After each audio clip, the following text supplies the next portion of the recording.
Sinabi ni Navotas Representative Toby Tiangco na dapat managot sina ex-Speaker Martin Romualdez at Zaldico sa budget fiasco.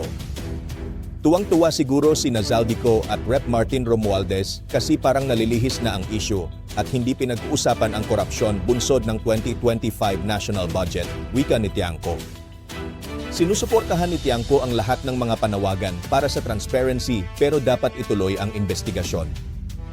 Sinabi ni Tiangco na dapat simulan ang pagpapaskil ng budget sa website ng Department of Public Works and Highways gayon din ang mga proyektong inendorso ng mga kinatawan ng party list para sa 2026 General Appropriations Act.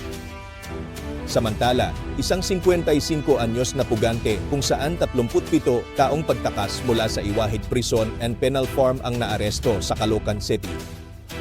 Ganap na alas 5:30 ng hapon nang madakip ang pugante ng mga tauhan ni Acting Director Police Brigadier General Christopher De La Cruz, katuwang ang mga tauhan ng Bureau of Corrections sa St. Peter Street, Barangay 186.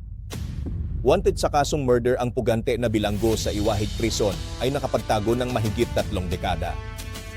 Kaugnay nito, timbog din ang top 4 most wanted person sa Caloocan City nang matunton noong Biyernes sa Laguna. Naaresto ng mga tauhan ni General De La Cruz ang akusado dakong alas 5:50 ng umaga nang isumbong ang kinaroroonan ng 35 anyos na pugante na may kasong rape through sexual assault.